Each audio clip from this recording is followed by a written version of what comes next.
We are back home and we are ready to bounce back. It's been a couple of defeats, back-to-back defeats since that opening victory here at the Valley against Leyton Orient. But you know what? We are ready to rediscover that winning touch. Joey Barton's Bristol Rovers are in SE7 tonight. The Gas have started the season with 2 draws. Match day 1, they were pegged back late by Portsmouth, and on Saturday they came from behind to share the spoils with Barnsley. With 2 points earned against 2 of League One's fancy clubs, we know that Rovers are certainly going to provide us with a difficult test tonight. We are live streaming tonight's match worldwide, including the UK. So if you are currently watching on social media, please make sure you get your live streaming match pass from cafc.co.uk now for just £10. Lots to come ahead of kick-off here on Charlton TV. Here is just a taster. As always on Charlton TV, we'll hear exclusively from manager Dean Holden, who we caught up with a couple of hours ago.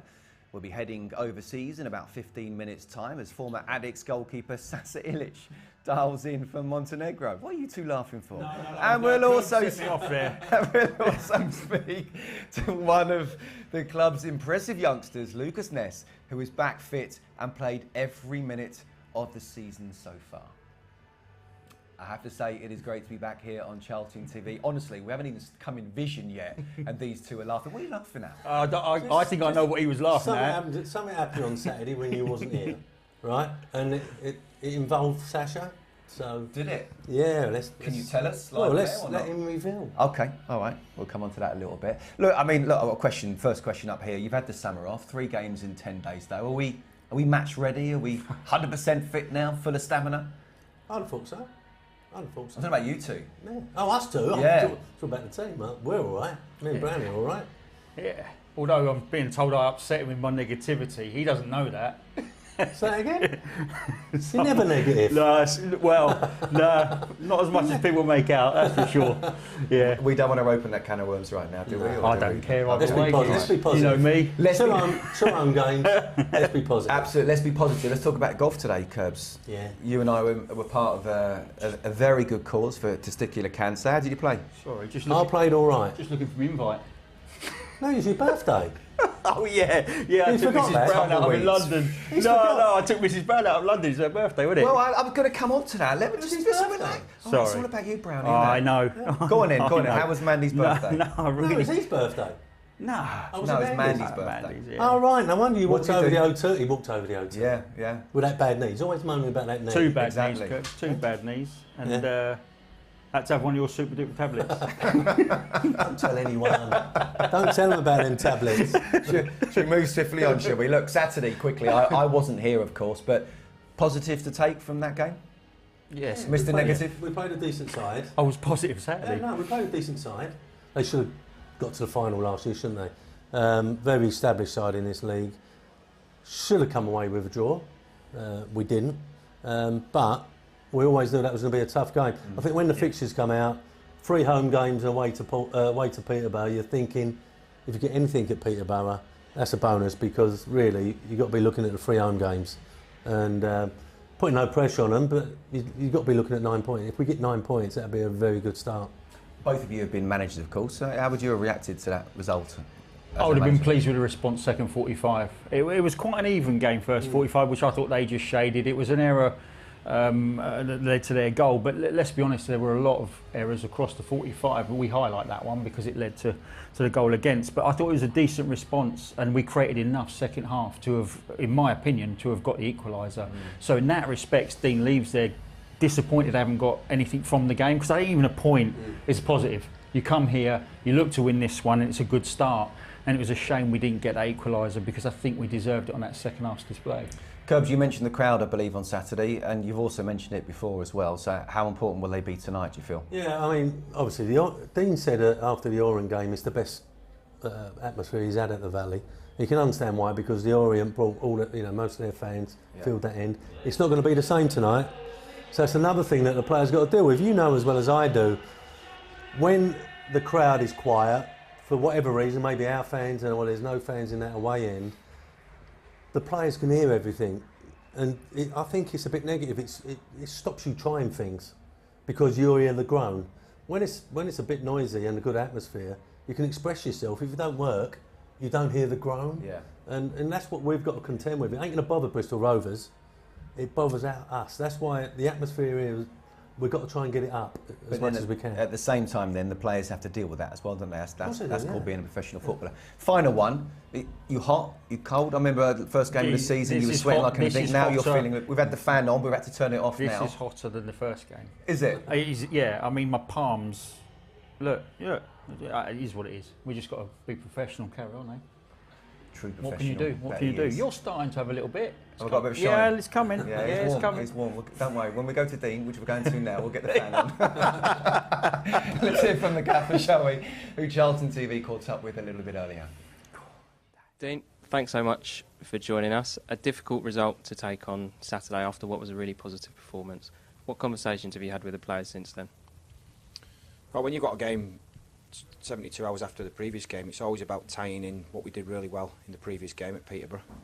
Obviously some things we can improve on, but tying it into the next game as well. So looking ahead, looking to what Bristol Rovers will pose us, both with and without the ball, and looking at majority of the good stuff from the weekend and how we can just capitalise on the chances that we had. Really, obviously we're disappointed we didn't get something from the game. The reason for that was we didn't quite defend well enough for their goal on the right on half time, and we weren't clinical enough. In the final third, but we certainly made chances, and we certainly should have got some from the game based on that. So, yeah, it's very, very quickly focusing on the next challenge, and sometimes there's no point in looking back too much. When we played as we did on Saturday, is having a game 72 hours later, like you say, a good thing for us, do you think? Yeah, I think so. I think it's an opportunity to continue where we left off in terms of the performance. The downside to that is there's a couple of players who might not be up to speed, who might be able to go again and play 90 minutes tonight, so we'll have to manage that as we go. We're still nursing a couple of knocks, and obviously we've got some injuries to contend with as well, and yeah, one or two of the newer players certainly that have come in are not quite up to speed where we'd like them physically yet, but we're going to go with them from the start, and let's see how long we can get from them. How are we going to line up tonight? So one change from Saturday's team at Peterborough. Tayo Eden comes in for Terrell Thomas, and we'll go to a back four with Tayo at left back, Lloyd Jones, Lucas Ness and Nathan Asimwe right back. I forgot to mention the goalkeeper, as I always do, Ashley Maynard Brewer. Dobbo, Karoy, Anderson and Panucci Kamara in midfield with Payne and Corey and Alfie May up top. Bristol Rovers have had a solid start to the season with 2 good draws. What are we expecting from them? Well, they certainly changed the style this season from what they were previously. They're a team that want the ball. They want to be a high possession team. They've got quite a bit of rotation, particularly on that front line. So, until we get their team sheet, we'll see exactly how they're going to set up. But I think I said before, they've shaped up differently without the ball, whether they've been away from home or at home. So the 2 away games, they've sat off the game a little bit and defended in like a mid-block and give the opposition the ball. And on Saturday at home to Barnsley, they were much more front-footed and much more high-press. So yeah, we'll see what challenges we face out there, and we have to, as we do every day in training, we'll problem solve on the pitch, and we'll find the spaces, and we'll hopefully get a good result at the end of it. And just lastly, the Valley crowd certainly played their part on the opening day of the season. How can they do so again tonight? Much of the same, absolutely incredible in the first game, even from the warm-up right through to kick-off. You could feel that buzz of the first game of the season. You could see that, you could feel that excitement in the stands. So, as I've said before, it's up to us to give them something to shout about, but certainly their support doesn't have to drive the players on, and we really appreciate it. Good luck tonight. Thank you.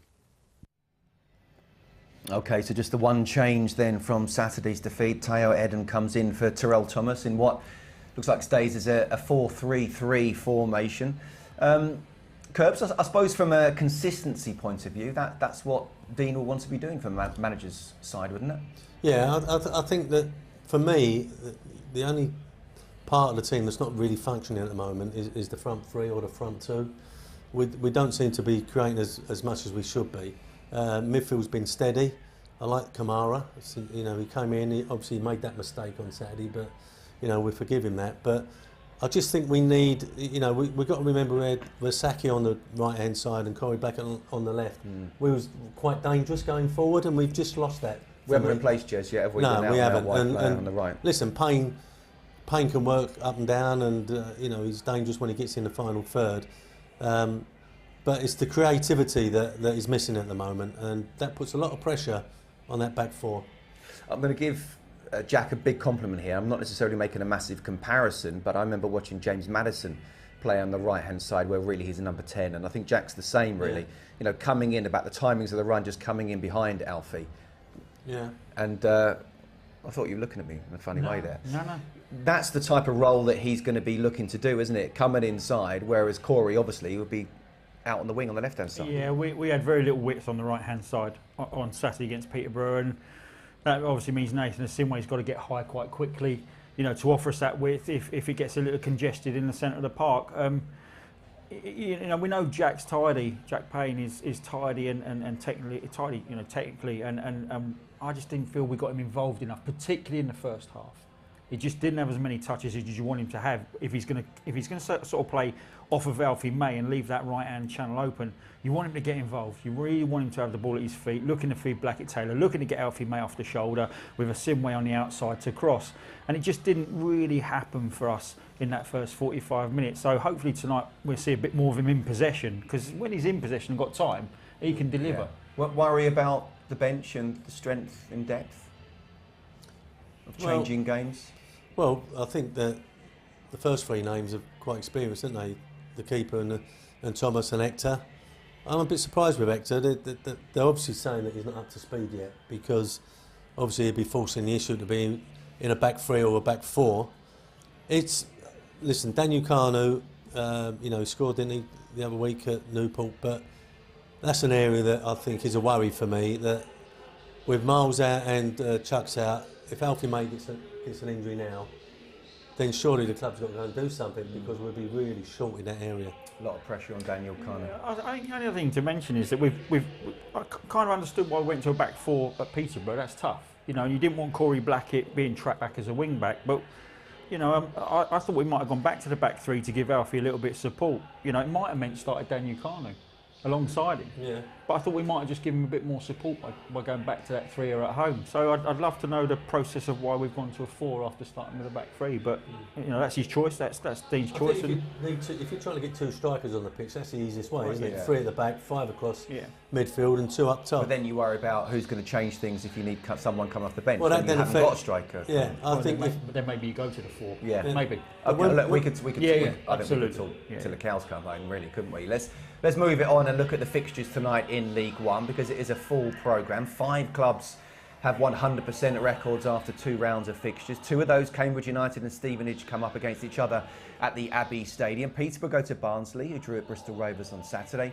And early season league leaders Bolton host Fleetwood. The other team with a 100% record is Wigan, but of course owing to their points deduction, they still sit bottom of the table. They've cut their -8 to -2, and they travel to Carlisle tonight, where they could go into the plus. We face Port Vale here at the Valley on Saturday. They travel to Blackpool. Port Vale beat Reading 1-0 on Saturday, having been thumped 7-0 on the opening day of the campaign. Any standout fixtures for you, chaps? I like the top one. You know, Peterborough have had a great start, 2 clean sheets, 6 points, and Barnsley obviously had that incredible win the first weekend, and came down with a bit of a thump actually at Bristol. I think they got outplayed, reading the reports on that game. I think Neil Collins sort of suggested they were second best to most. So that'd be interesting how they get on tonight against Peterborough, you know, who've started very, very well. Curbs, first midweek league fixture list of the season tonight. Did you look forward to the under the light games? Yeah, I think everybody does. I think it's a different atmosphere. I would have looked forward to the start of this season, looking at you got 3 home games out of 4. I'd have been looking at thinking that's an opportunity to get off to a really good start, and it still is. Although we got nothing at Peterborough, it still is an opportunity. If you can get 3 wins out of 4, you're going to be up there. We're going to be up thereabouts where we want to be. Yeah.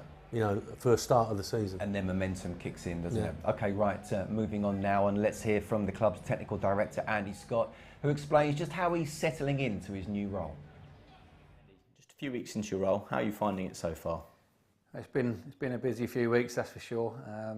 Obviously enjoyed every second of it.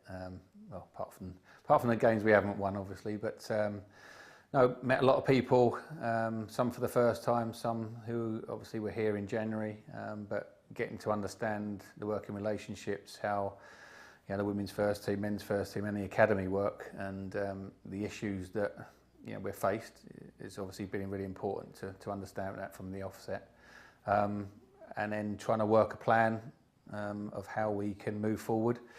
Obviously, while we're still in the middle of a transfer window, and trying to help Dean establish the side that he wants. The men's first team are 3 games into the season. How do you assess what you've seen from them so far? Yeah, three very different types of games. The first game, obviously, terrific support, great atmosphere at the Valley, which is what we want. We feel that can be a real help for us this season. It's always great to get off to a winning start. Local derby, Newport. Obviously, a lot of new players. We had a few injuries, so that wasn't great. And obviously, we wanted to progress in the next round of the cup. So overall, that was disappointing. We had a good number of fans travelled to that game as well, and we sort of didn't really give them what we could have done. We missed an opportunity there. But actually, on Saturday, I think it was reasonably even first half. I think both sides had a couple of chances. But I thought, the first half hour of the second half, we changed shape. We looked a lot stronger. We had the ball in the middle third. We got the ball to our danger players, and we created a number of chances. And unfortunately, we didn't get the final touch. But that was a very promising second half. A very difficult place to go with a side that obviously performed well at the end of last season. No one likes losing games, but the performance certainly in the second half was encouraging. But we want to become a team that is used to winning and not, sort of licking our wounds after a game like that and just coming away with the 3 points. So there's still a lot of work to do. There's no doubt about that. We've got a side that is probably a bit threadbare with the amount of injuries that we've got, which is not been ideal, certainly. So we've got a lot of work to do, working closely with Dean about exactly what he wants and how he wants to play, and giving him as many options as possible. So the first three games have been very different in their own each way, but tomorrow night at Bristol Rovers, it's really important that we carry on our home momentum and pick up some points there. There's been quite a few, as you mentioned, quite a few new players into the team this season. How have they settled in so far, and what have you made of them?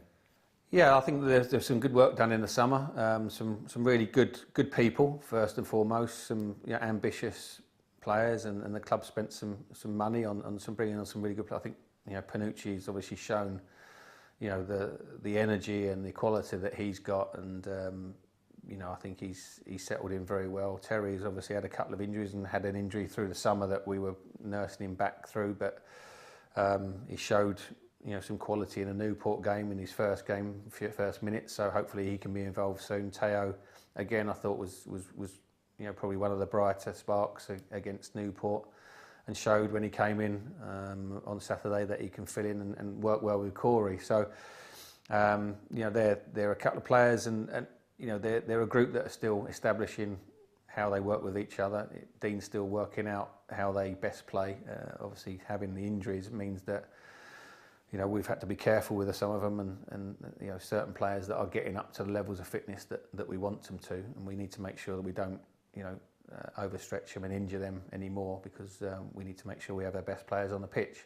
But overall, the new signings we brought in, obviously that we've committed to those for a number of years. Young, ambitious players. We want to bring in the same type of player. It's important that we bring in the right player that is for the longer term, rather than just short-term fixes that everyone thinks is going to work but doesn't really fit in with the group that we've got and allow us to be successful in the future. And you mentioned committing to players and long-term contracts. Corey Anderson signed a 4-year deal with that. How important was that for you? I think it's really important, not just because we've secured a very good young player for a multiple-year contract, but it shows that for our academy that we're committed to our players. Dean's obviously very happy and willing to play our young players if they're good enough, and if they do well enough, we will reward them. And we've got Nathan Asimwe, who's another player who signed a new contract in the summer, got into the first team and has acquitted himself very, very well. And we need that supply line. Tyrese Campbell's another one come for the academy, who's established himself last season. We've got multiple players in the group that are forging first team careers, which is exactly what we want to. So we want to reward those players when they do well, and it enables us to show how good the academy is, but also there's a pathway at this football club, and that will hopefully encourage other young players to come to Charlton and feel like they're part of it and feel they've got a chance. And just finally, just over 2 weeks left in the transfer window, what are your aims for these last few weeks? Well, we need to improve the squad. There's no doubt. I think everyone can see that we're short in some areas. you know, we are in discussions with a number of players and a number of clubs. But I think it's important that we get the right players, that we don't just, you know, make short-term decisions that don't help the team in the long run. We need players that are going to, you know, improve as the season go on, fits into the group, plays the way Dean wants to play, gives Dean different options to change a formation or change the style of play or whatever he wants to do. And unfortunately, you know, it takes time with some players, especially the players that we're targeting. There's several players that we're speaking to that are speaking to us as well as teams in the league above. And so for us to persuade any player to come here is difficult because of we're League One. But the ones that have already signed for us believe in what we're trying to do, believe in Dean, believe in the group, and we want to continue that. We want to make sure that the right types come in here and that the players are good enough to start now, play in our team, improve our first 11, and go on to bigger and better things as well. So we'd like players in now. We're trying to get players in now. Sometimes that works. Sometimes it takes a bit longer than you hope. But you know, we are doing everything we can to make sure that we can give Dean the team that he needs. Yeah, interesting stuff, Curbs, isn't it? I mean, you know, there's such a balance between not panicking, not overpaying for players, but at the same time making sure players can actually come in. The most positive thing from that was we're actively looking and trying, which gives you hope that, you know, something might happen. As I say, I'm a bit worried about the centre forward position at the moment because Chucks and Miles is out, but I think they are active, and you know, hopefully, you know, we will see a different attitude from the owners. That, you know, they are back in the squad, they are back in Dean, and you know, he was saying that you know, Andy was saying that they were looking at players in a league above, which is great, you know, but they're asking them to drop down. So that's why this start's important. If we can end up after Saturday in the top 6, that makes a big difference to whoever they're talking to. And if it's not good, do you as a manager then go back to the owners and say, look, we haven't started well, we desperately need that? I mean, you've heard Andy say that I think all managers will go back. Even if it is a good start. Even if we've had a good start, I need some more, you know what I mean? But no, I think they know. I think between Dean, Andy and the people above them, I think they know the targets they've got to get, and you know, let's hope they do it before that window closes. Brownie, 5 signings so far, and obviously a new deal for Corey Anderson as well. Great to see him in the first team and coming through the academy. What have you made of the work done so far? Well, I think the important thing is we've actually paid money for players, which hasn't been the case. Certainly wasn't the season before. So Tayan Eden's come in, paid money for him. I think Terry Taylor cost us money. Obviously Alfie's cost us money, and that's a sign of things to come. You know, and it's strengthened the squad for sure. I think it's very difficult because if you are going to do what Andy said and you are going to be patient and bring in the right player, what you're basically saying is if we can't get the right player, you're leaving the team short. And I think you've got to prepare for that. That we might be light as a squad if they can't get the right players in. And that's what I was saying on Saturday about patience. It might be another January transfer window and another summer window before we start seeing the strength in depth of this squad that we're all talking about. That's what I think the owners, in their mind, the feeling I'm getting is this is a long-term project. Yeah.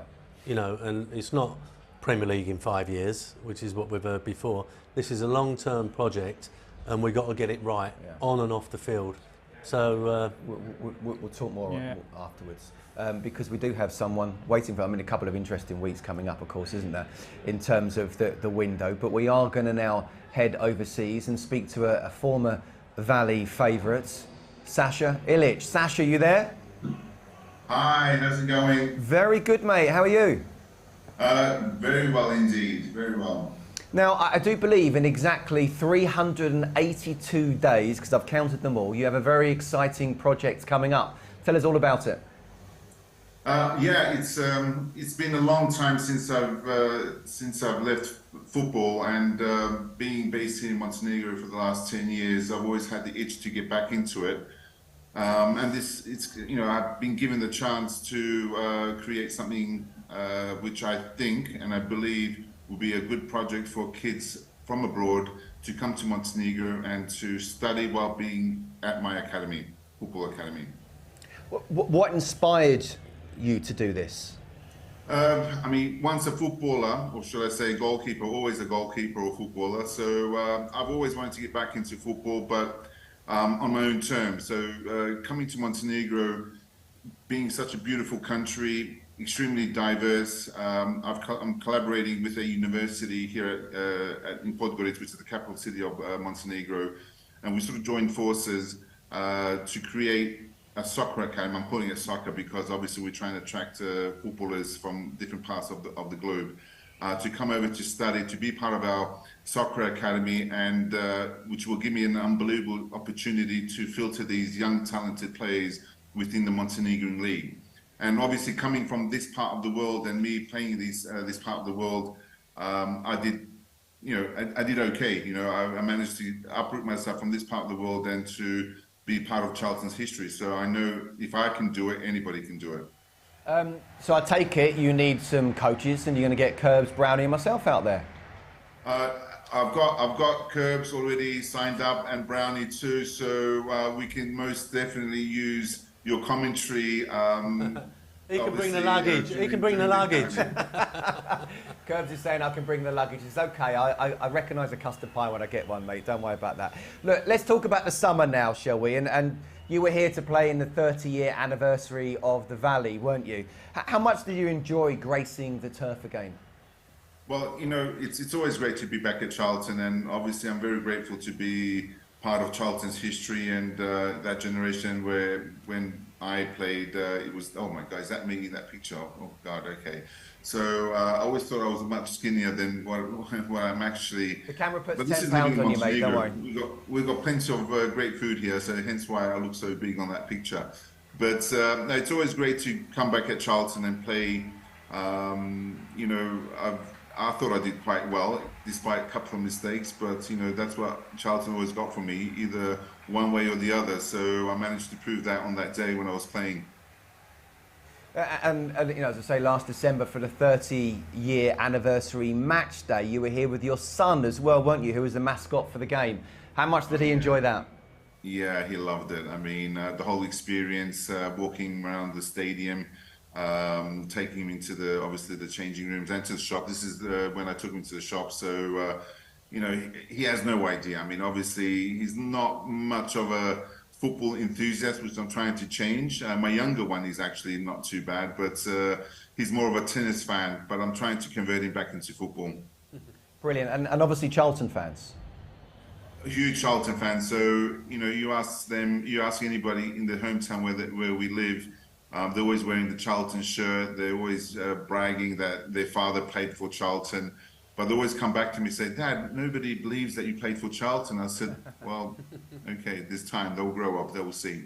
There's plenty of photos around the Valley, mate, that show that you definitely played for Charlton. And it's certainly a very big game indeed. Look, we'll have to wrap it up there, Sasha. All the very best. And of course, we'll have you on Charlton TV before that happens. And hopefully see you here at the Valley as well. And I look forward to seeing you guys here in Montenegro, obviously with your commentary skills and Brownies and Curbs coaching skills. I'm sure we can do something great here. Sash, you've absolutely dug yourself out of a hole there with me, so thank you. But even if you don't need commentary, I'll carry Curbs' bags, which is what he was saying in the first place. Top man, mate. Good luck. See you soon. All right. Cheers, guys. Bye. Brilliant. OK, back to tonight and Charlton TV as well. Caught up with a youngster, promising youngster from the academy, now in the first team, Lucas Ness. Lucas, thanks so much for joining us. First of all, you're back fit and back playing. How nice is it to be back out on the pitch? Yeah, it's been amazing. Obviously, last season didn't end how I wanted it to, and I felt like coming back into pre-season, I sort of had to work a little bit harder to get maybe where a few of the other boys were. But now I feel like I'm fully fit and I'm raring to go for the rest of the season. It's been a big 12 months for you. So this time last year, you were hoping to break into the first team squad. You're now an established member of it. How would you reflect on the last 12 months? Yeah, it's been a crazy year. Even in November, going out to Torquay on loan, and then a few months later I was playing at Old Trafford. So it's sort of a whirlwind of a year, sort of really unexpected, and I'm just buzzing to be where I am now and thankful for the journey. And you're one of a number of young players in the squad at the moment, probably one of the more experienced younger players, if that makes sense. Yeah. How much you join that responsibility? Yeah, no, it's crazy to be honest. Being 21 years old, and I feel like I'm, like you said, like one of the more senior players now, because we have such a good academy, such a good like pathway into the first team. There's so many good young players coming through, and but no, I'm enjoying the responsibility. I'm always here to help the younger boys if they need it. But no, they're doing fine without me, to be fair. And what's that like for team spirit when you've got lots of you of a similar age, I imagine, with similar interests? Yeah, it's good. Like I said, similar interests, and we've played. A lot of us have played together in the youth team, so we know each other well, and that helps us on and off the pitch. On the pitch so far this season, I think you're the only member of the squad to play every minute. We've switched between a 3 at the back and the 4 at the back in the games we've had so far. How much are you enjoying playing in those different systems?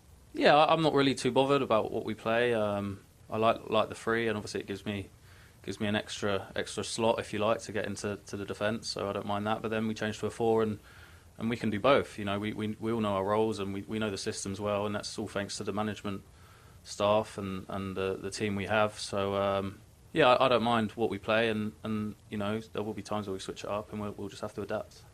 Bristol Rovers to come tonight. They've had 2 good draws so far this season. What are we expecting from them? They'll be good. We know about their threats that they have, especially in attack. You know, they've got some really experienced League One players that you know can cause us damage. So we have to be solid tonight, and hopefully we can score a couple and win the game. Best of luck tonight. Thank you. Yeah, great to hear from Lucas there, playing at the centre of defensive 3, and Curbs, great to see him back fit and playing in every minute so far. Absolutely. You know, he was a big plus last year, up until the injury, and you know, I think he's had his problems so far at the start of the season. I remember the Aberdeen game where he thought he could bully the centre forward and got bulged off it himself, and they scored from it. But he's learning all the time, and that's the thing. And you know, I think he got a big vote of confidence tonight if they've gone from a 3 at the back to a 4 and he stayed in. What were the differences for you, Brownie, between a 3 and a 4? From a centre. Well, I used to play in the centre, and actually when I played in there I was more of a sweeper. I had Millsy and Rufus, who were like 2 unbelievable athletes, so I could literally just talk them through the game. I had very little to do other than just read it and sit off, whereas in a... They did the running for you? Oh, massively, yeah. I made sure they were doing all the hard work, and I literally did... Who was the left back? Well, it would have been a wing back. It was Powley, I think. Oh, right. But I found that very, very easy. Whereas in a 4, you're generally taking care of a centre forward and you're covering everything off. Whereas that one was literally about communicating. We had a little good run actually. It was that back end of the first Premier League season. You went to a back 3 just after the Man United loss at home. But yeah, I think Lucas has got the ability to play both. And what he has done in both league games actually is he's had 2 1v1s, hasn't he? In both, where he's been attacked, space either side of him. He's been exposed. And he's been patient, and he showed actually a very good maturity 1v1 against, and he's timed his tackles to perfection, which when you've been out for a while isn't easy to do. Sometimes it can take quite a long time to get up to speed. So I think in terms of if that's where he's starting from as a base this year, we're just going to see him get stronger and stronger the more he plays.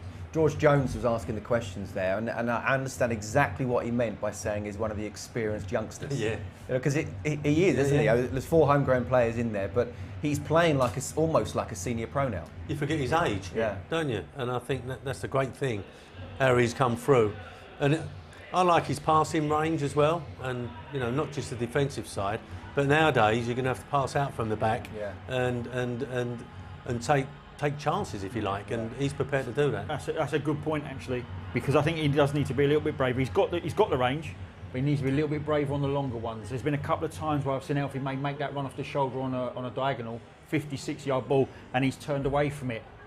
And then he's hit one, it's gone out of play, and then he's left the next one. And I think he could be a bit braver on those longer ones because he's definitely got it in the locker. What do you say, Kurt? He's learning all the time, isn't he? Every single game that's happening is, you know, minutes on the pitch. I think if you're looking from afar at Charlton Athletic at the moment, and you know, you're not a fan, but you're just looking at the far, and you're a youngster in this area or a youngster in London, you're looking at that going, hold on, there's 4 or 5 players in there that have come through the ranks. You know, is that a club where you can go to now and get an opportunity? Because, I mean, that's how it was when used to were coming through, and that's how it is now at the moment. And so I would imagine having 4 or 5 in the team most weeks, that's great for the academy, and it's great for the academy when they go to try and attract players to come to the club. You've got Miles to come back into that as well, so there'll be definite another one involved in most weeks. Yeah. Okay, well let's have a look at tonight's team, shall we? Not just our team, but also the away side, Bristol Rovers. Joey Barton, we know that will always be, should we say, a competitive side.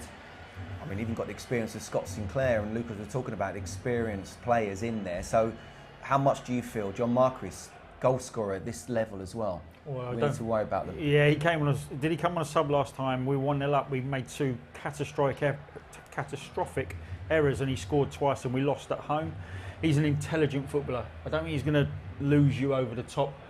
You know, he might get away from you with the movement, but you're going to catch him up. But he's so intelligent. He draws centre halves out of position, flicks players around the corner if you can time your runs right. But you know, they're in a similar position than us. Actually, they've had a little takeover. They're just weighing up the club at the moment, and they're looking to invest money. And I think Joey Barton, as we well know, isn't afraid. If you go back to that game, was it at Bristol last year? It was 0-0. It wasn't going anywhere. He wasn't afraid to go bang. He made 3 substitutions, and they ended up winning the game. He's not afraid to be bold in that respect. So, you know, I don't think we're going to catch him out, you know, tactically. I think he's got a very, very good football brain. Where we're going to have to beat him is he's actually, you know, in those 1v1 battles on the pitch. Do you feel that Bristol Rovers will be kind of up there fighting for top 6 come the end of the season under Joey Barton? I think they could. No, not really. No. I think because of the size of the club, I think the big clubs in this league are going to be contesting it this year, and we're one of them. Absolutely. So in terms of us tonight, what are we looking for? I think, look, if we'd have got a point at it, been great. We've had a loss, so I think it's doubly important we don't have another loss. A draw, I think, would probably be, yeah, exactly. Your face tells a picture of what a draw would be. So ideally, we want to bounce back. If we're going to get in the top 6, we've got to win a majority of the games here. And if we win the majority of the games here, the crowd will start coming back, and the atmosphere will start coming. We've got to get a bit of momentum. I think the team has got to start producing it to get the fans back, and then I think the fans will take over. But at the moment, with both the players and the fans are not quite doing enough for that to happen. We need it to start happening on the pitch, and I think the fans will start coming back. Still waiting, of course, you know, just for the end of the window and see what kind of squad we've got. So while we're not there, the start of the season is still really, really important, isn't it? Yeah, and you mentioned about, okay, we beat Leyton Orient first game of the season, but it's now back-to-back defeats, so another home game. We do need to win tonight. And in an ideal world, you go bosh out of this one and into Port Vale, win that one, and like you both said earlier in the show, that's 9 points from your 12. Suddenly everybody's buoyant, and there is a confidence. We spoke about confidence and belief behind the scenes, and that makes a huge difference. I try not to raise expectation levels too high, because everyone just thinks Bristol Rovers, we should. Yeah. And they've had 2 pretty good draws, if I'm honest. They took Portsmouth to task at Fratton Park and with a better side. And like I said, Neil Collins praised them after their game against Barnsley. I do see it a little bit different. If we get both results, right, that means we've got 9 points, we'll be in the top 6. That takes us into perhaps 2 away goals. I don't know how it goes. But you can afford a mistake and still be in the top 6. If you go and get something from the next game, you can afford 2 mistakes before you drop out. And that's the sort of, that's why it's so important for me that we get these 2 results. Yeah, when the fixture list came out a month or so ago, 4 of the first 6 at home, and they were quite kind. Peterborough was the toughest one, in my opinion. We've got games that on paper before the season started, we went, oh yes, I will take that. Take that. It's quite a kind start. You really do want to come out of the other side of those 6 games with a nice lump of points. Coming up to the time it's meant to be kick-off, but they're not out yet. In fact, they're just coming now. I asked if you 2 were match fit for the season. Do you believe the players are right now, and therefore we should be looking for, you know, proper 90-minute performances? I think they are now. You know, after 2 weeks into it. Well, I'm talking purely from my own perspective. When you only really ever got 1 full 90 minutes in pre-season. I was never ready after 2 games. I wasn't. I was always end of August, and that was, you know, I know we joke about it, but that was if I played the 4 or 5 games in August. End of August or end of January? Why? Anyway, it got to about the end of August and I felt a lot better, a lot sharper. I could get through the 90 minutes, no problem, but by the last 10, 15, 20 minutes I was struggling a little bit until we got through towards the end of August. Okay, well the lads are out. Obviously it was a home win first game of the season, but it has been back-to-back defeats since then. One of them in the Cup, One of them in the league at the weekend, where I think we could fair to say we probably deserved a draw in that one. Peterborough away, always a difficult game, but we are at home. We want to win our home games, and this game you would feel is very winnable indeed. Let's get to our evening's commentary team. As ever, Terry Smith and Greg Stubley. Yeah, thank you, Scott. Cheers, Curl. Thank you, Brownie. Welcome everyone to the Valley for second home match of the season. After 2 defeats, alongside me, Greg Stubley back with me after a short little vacation having work. Greg, how important is this?